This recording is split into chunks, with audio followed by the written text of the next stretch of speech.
안녕하세요. BCYC 여러분, 서범준 목사입니다. 여러분 혹시 우리 교회 안에 몇 가지 절기가 있는지 혹시 알고 계신가요? 우리 교회 전통 안에는 수많은 절기들이 존재합니다. 부활절, 성탄절, 또 부활절과 연관되어져 있는 사순절, 또 맥주감사주일이나 추수감사주일, 또 성탄절과 연결되어져 있는 대강절 등 수많은 절기들이 존재합니다. 하지만 우리는 이 모든 절기들을 다 지키지는 않습니다.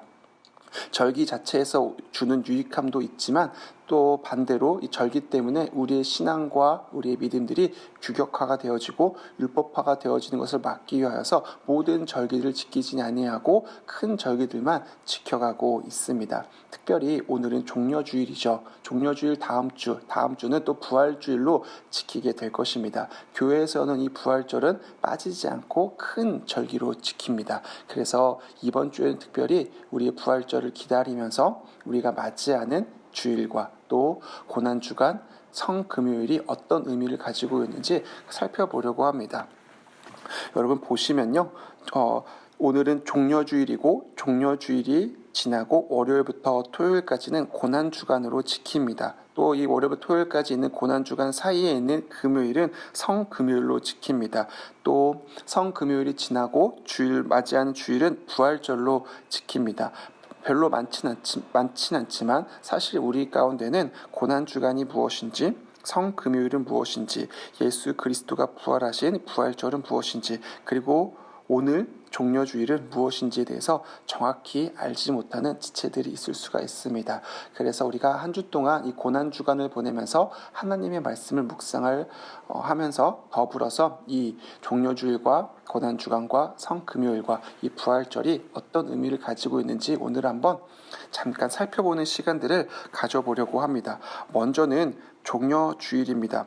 종려주일은 예수님께서 예루살렘 성에 입성하신 것을 기념하고 생각하는 위해서 준비한 주일이 바로 종려주일입니다. 우리는 왜 예수님께서 예루살렘 성에 입성하신 것을 기억할 필요가 있을까요? 사실은 예수님께서는 수도 없이 많이 예루살렘 성에 올라가셨습니다.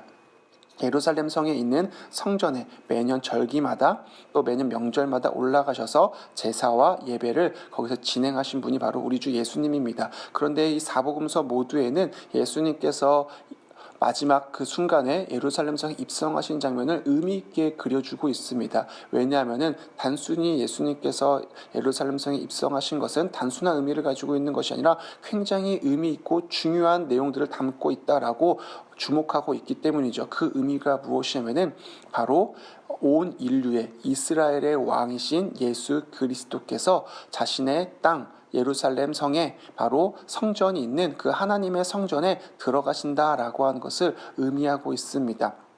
그래서 예루살렘 성에 입성하시는 그 장면을 보면은 지금 화면에 나와 있는 것처럼 마태복음 21장 9절 말씀에 수많은 제자들과 백성들은 이렇게 외칩니다.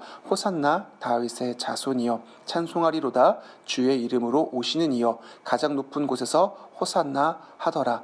당시에 명절이 되면은 예루살렘 성에 있던 백성들은 명절을 지키기 위해 왔던 수많은 순례객들과 이스라엘 백성들, 유대인들을 향하여서 인사를 나누었습니다. 어떤 인사를 나누었냐면은 하나님을 찬양하는 할렐루야라고 하는 인사들을 수없이 많이 나누었습니다. 그런데 예수님께서 입성하실 때 그 제자들과 예루살렘 성에 있던 백성들은 그런 단순한 인사뿐만 아니라 예수님을 향하여서 호산나라고 하는 인사말을 나누기 시작을 합니다. 여기서 호산나라고 하는 뜻은 무슨 뜻을 가지고 있냐면은 주님 나를 구원하여 주시옵소서라고 하는 뜻을 가지고 있습니다. 사람들은 예수 그리스도가 누구신지 정확히 알지는 못하였을 것입니다.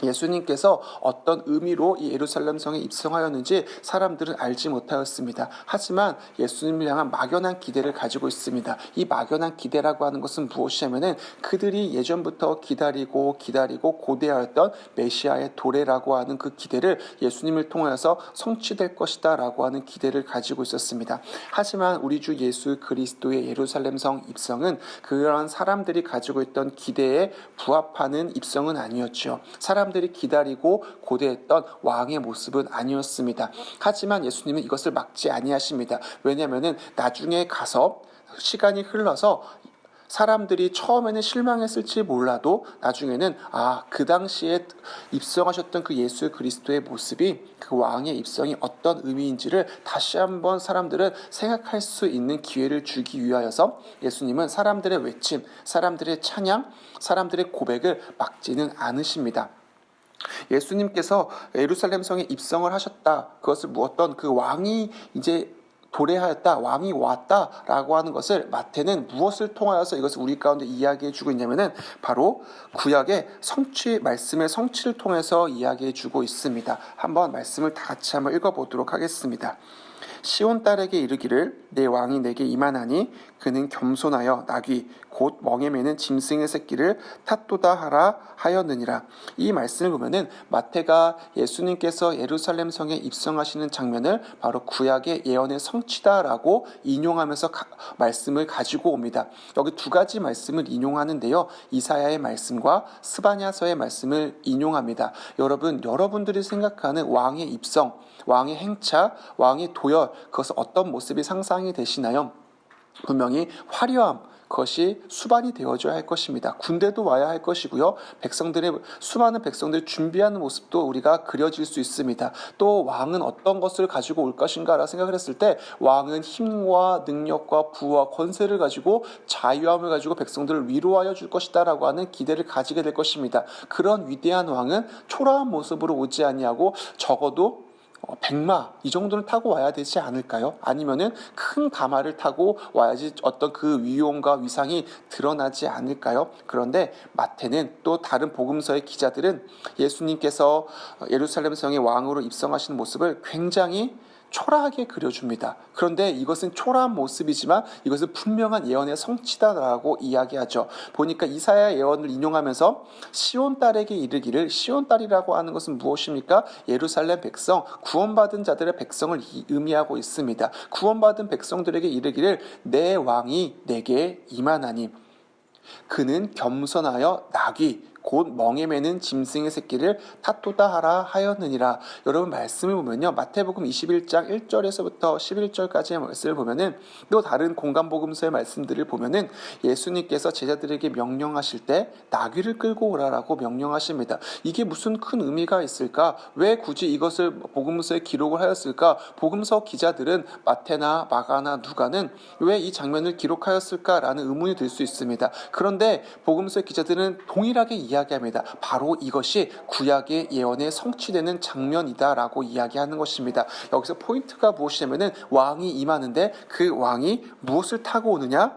바로 나귀를 타고 임한다라고 하는 것입니다. 방금 여러분 설명드렸던 것처럼 나귀를 타고 임한다라고 하는 것은 무엇이냐면은 바로 구약 예언의 성취를 의미하고 있습니다. 스바냐서 9장 9절에 가서 말씀을 보면은 바로 그 왕의 모습이 나귀를 타고 임하게 될 것이다 라고 우리에게 설명을 하고 있습니다. 또 한 가지, 이 종려주일의 의미를 생각해 보았을 때 한 가지 더 생각을 해봐야 될 것은 무엇이냐면은 우리가 처음 읽었던 바로 마태복음 21장 5절 말씀을 기억할 필요가 있습니다. 그때의 백성들이 여러분 뭐라고 외쳤습니까?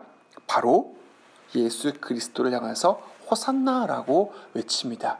주님, 나를 구원하여 주시옵소서. 바로 백성들은 예수 그리스도가 어떠하신 분이신지에 대한 정확한 이해와 정확한 판단이 쓰진 않았지만 예수님에 대한 막연한 기대를 그들은 가지고 있었지만 예수님은 그들의 그 부르짖음, 그들의 그 간절한 소원에 부합하여서 바로 왕으로서 이 예루살렘 성에 입성하고 계시는 것입니다. 그리고 마지막 한 가지가 더 있습니다. 바로 그들이 호산나를 외치면서 무엇을 흔들었냐면은 바로 종려나무 가지를 흔들게 됩니다. 여러분 여기서 굉장히 이제 중요한 것이 무엇이냐면은 바로 나귀, 그 다음에 호산나, 이 종려나무까지 이것을 흔들면서 왕이 예루살렘 성에 입성하는 것을 사람들이 기념하고 축하한다라고 하는 것이지요. 그래서 이 주일을 종려주일이라고 이야기하는 것입니다. 종려라고 하는 말이 다른 의미를 가지고 있는 것보다도 바로 사람들이 예수님을, 왕 대신 예수님을 환영할 때 종려나무가지를 흔들었기 때문에 종려주일이라고 이름을 붙이게 됩니다. 그리고 나서 여러분 예수님께서 이렇게 예루살렘 성에 입성하여서 월요일부터 이제 그 예루살렘 성 안에서 사역들을 시작하게 됩니다. 수많은 사람들과 변론도 하시고요. 그 다음에 왕으로서의 대관식도 어떤 아주 죄인된 여자를 통해서 대관식도 치르시고요. 또 사람들에게 고소를 당하고 팔려 넘어가서 고난도 받고 순환도 받고 결국에 십자가에 달려 돌아가시기까지 합니다. 이 일주일간의 기록을 무엇이라고 이야기하냐면은 바로 고난 주간이라고 이야기합니다. 예수님께서 왕이신 예수 그리스도께서 당하신 모든 순환을 담당하신 그 주간이라는 의미를 가진 고난 주간입니다. 그래서 우리는 내일부터 이 고난 주간을 맞이하게 될 것입니다. 그렇다면 여러분, 이 고난 주간을 맞이하는 우리, 일주일간 4월 6일부터 11일까지 이 고난 주간을 맞이하는 우리는 어떠한 인생을 살아가고 어떠한 마음으로 이 삶을 감당해야 할까요? 우리는 무엇을 해야 할까요? 고난 주간이니까 예수님께서 고난을 받으시고 핍박을 받으시고 어려움을 겪으셨으니까 나도 그 어려움에 동참해야지라고 하는 것은 굉장히 우리 어떻게 보면요 어줍지 않은 생각일지도 모르겠습니다. 우리의 어떤 고난도 우리의 어떤 고통도 어떤 괴로움도 예수 그리스도의 십자가의 고난과 예수 그리스도의 하나님과 분리되는 그 사건과는 비교할 수 없는 사건이기 때문입니다. 그래서 우리는 나의 고난으로 예수 그리스도의 고난에 동참하는 것이 아니라 예수 그리스도의 고난이 왕으로 이 땅 가운데 오셨는데 왕으로 예루살렘 성에 입성하였는데 사람들이 처음에 이해하지 못했던 그 왕으로 오신 예수 그리스도의 일주일간의 삶이 우리에게 어떤 의미가 있는지를 한 가지 한 가지 살펴보고 다시 한번 우리가 되돌아보고 이래서 예수 그리스도가 우리의 왕이시구나. 우리의 왕은 이런 모습을 가지고 있구나. 사람들이 기대하고 고대하던 왕의 모습은 전혀 다른 모습이었는데 정말로 우리 예수 그리스도가 보여주셨던 왕의 모습은 이러한 모습이었구나를 다시 한번 되짚어 보면서 우리가 어떠한 인생을 살아가야 하는지 우리의 주인 되시고 우리의 전부 되신 그 예수 그리스도 따라가는 인생이 무엇인지를 다시 한번 생각해 보는 시간들을 가지려고 합니다. 그래서 여러분 일주일간 4월 6일부터 11일까지 성경 필사를 매일 하나하나씩 진행을 해보려고 합니다. 유튜브를 통해서 우리가 만나서 진행을 할 수 없으니 매주 월요일부터 토요일까지 하루에 하나씩 성경 필사를 올리고 말씀 묵상하는 것들을 유튜브를 통해서 공유를 할 텐데요. 우리 함께 동참하시면서 또 말씀을 준비하고 말씀을 묵상하면서 예수 그리스도의 발자취를 함께 따라갈 수 있는 시간들이 되었으면 좋겠습니다. 이 고난주간의 클라이막스는 어디에서 찾아볼 수 있을까요? 바로 예수 그리스도가 십자가에 못 박히신 그 금요일에서 우리는 찾아볼 수 있을 것입니다. 예수님께서 십자가에 못 박히셨다라고 해서 그 금요일을 바로 우리는 성금요일이다라고 이야기합니다. 말씀을 한 번 더 같이 읽어볼까요? 우리가 아직 죄인 되었을 때에 그리스도께서 우리를 위하여 죽으심으로 하나님께서 우리에 대한 자기의 사랑을 확증하셨느니라.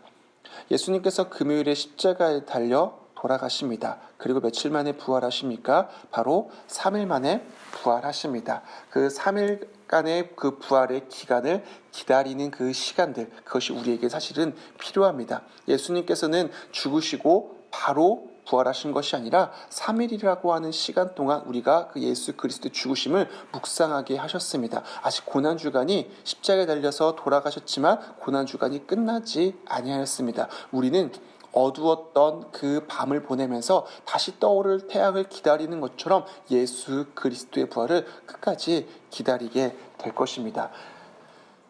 돌아가시고 예수님이 십자가에 못 박히시고 이 성금요일이 지난 3일 뒤에 바로 그 첫 번째 주일을 바로 우리는 부활 주일이라고 우리는 명명합니다. 그래서 우리는 모여서 함께 부활하신 예수 그리스도를 찬양하고 부활하신 예수 그리스도를 기념하는 날. 그래서 여러분 우리가 주일에 모여서 예배하는 이유와 목적이 바로 여기에 있습니다. 보통 우리 여러분 그 유대인들 그다음에 구약에 쉬는 날, 안식일은 언제입니까? 토요일입니다. 하지만 우리는 토요일에 모이지 아니하고 우리는 주일에 모입니다. 왜냐하면 금요일에 돌아가시고 3일 만에 이 일요일 주일에 부활하신 예수 그리스도의 죽으심과 이 부활을 기념하는 자들의 모임이다라고 해서 우리는 주일에 모여서 함께 하나님을, 우리 주 예수 그리스도를 기념하는 것입니다. 근데 여러분, 한 가지 의문이 들 때가 있습니다. 그것은 무엇이냐면은 부활주일, 이 부활절은 매년 바뀐다라고 하는 것이죠. 성탄절은 12월 25일, 양력 12월 25일로 고정되어져 있습니다. 그렇다면 여러분, 왜 부활절은 매년 바뀌게 될까요? 오늘은 여기까지 한 이야기를 하고 마치려고 하는데요. 부활절을 계산하는 방법입니다. 사실은 크게 어렵진 않지만 사실은 우리가 익숙하지 않아서 매번 까먹는 내용이기도 합니다. 이것만 딱 기억하시면 됩니다. 바로 무엇이냐면은 춘분이 지난 다음에 만월에 이어서 오는 첫 번째 주일입니다. 이렇게 말해도 여러분 이해가 잘 안 되시죠? 하나씩 따져볼까요? 춘분. 여러분, 춘분은요, 음력이 아니라 양력입니다. 양력 3월 21일을 보통 춘분이라고 이야기하는데요. 윤달이 있는 해, 공교롭게 올해 2020년 윤달이 있었죠. 윤달이 있는 해에는 3월 20일이 춘분입니다. 이 3월 20일, 3월 21일이 춘분이 지난 다음에 만월. 여기서 아까 춘분은 양력이었죠. 사실 만월은 음력입니다. 그래서 춘분이 지난 다음에 음력 15일이 지나서 이어서 오는 첫 번째 주일이 바로 부활 주일입니다.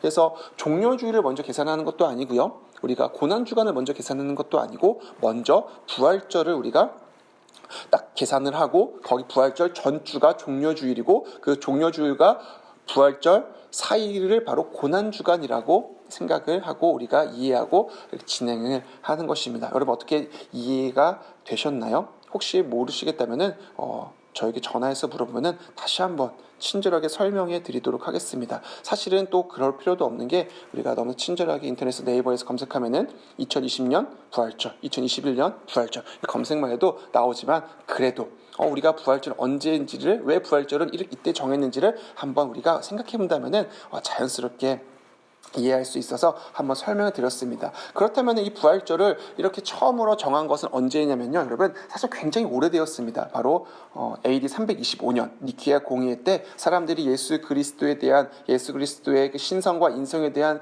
이야기를 했던 그 공의회 때 모여서 우리가 부활주일을 언제 지켜야 되는지를 논의했을 때 바로 그때 나왔던 공식이 바로 이 춘분이 지난 다음에 만월에 이어서 오는 첫 번째 주일을 부활주일로 지키게 된 것입니다. 그러니까 부활주일을 지킨다라고 하는 것은 단순히 우리가 지키고 싶은 날 지키는 것이 아니라 바로 역사와 전통이 있는 우리가 정한 절기다라고 이야기할 수가 있겠죠. 왜 부활주일이 매년 바뀌는 거 보니까 별로 공신력이 없는 것 아니겠습니까? 라고 이야기하는 것이 아니라 우리가 부활주일을 지키는 분명한 기준은 있습니다. 그렇다고 해서 여러분, 꼭 이 날만 부활주일로 지켜서 이 날만 부활을 기념하고 기억하는 것은 아닙니다. 제가 말씀드렸던 것처럼 우리가 매 주일은 예수 그리스도의 죽으심과 부활을 기념하고 예수 그리스도의 죽으심과 부활을 우리가 함께 예배하고 찬양하는 날이 바로 주일입니다. 하지만 이 부활주일을 기억하고 기념하는 것은 더욱더 특별한 날을 우리가 생각하기 위함이죠. 여러분, 우리의 생명은 어디에 있습니까? 우린 매일매일 순간순간이 우리에게 생명입니다. 하지만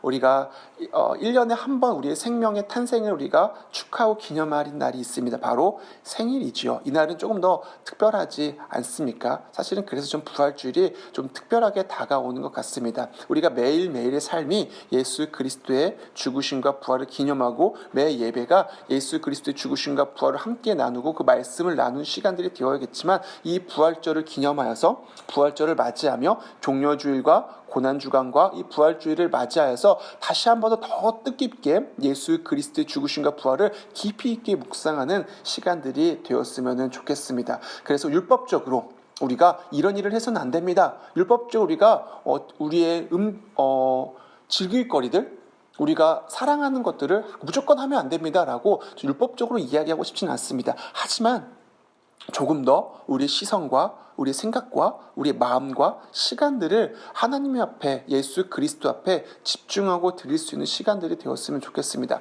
내가 즐기고 내가 사랑했던 것들을 잠깐 더 내려놓고 예수 그리스도에게 집중하고 내가 굳이 하지 않아도 되는 일들을 잠깐 내려놓고 하나님 앞에 집중할 수 있는 것, 여러 가지 방법들이 있을 수가 있겠지요. 금식도 있을 수 있고요. 또 말씀을 더 깊이 있게 묵상하는 시간이 될 수도 있을 것이고요. 또 이웃과 사회와 세상을 위해서 봉사할 수 있는 시간들도 가질 수 있을 것입니다. 이런 것들이 예수 그리스도를 묵상하고 예수 그리스도의 가신 그 길들을 생각할 수 있는 방법 중에 하나가 아닐까요? 우리가 지금 모일 수가 없어서 여러분 매일 하루에 한 번씩 말씀을 묵상하고 또 말씀을 쓰는 시간들을 여러분들과 공유하려고 합니다. 매일 7시에 만나서 우리 유튜브를 통해서 말씀을 준비하고 또 말씀을 같이 나누는 시간들을 가졌으면 좋겠습니다.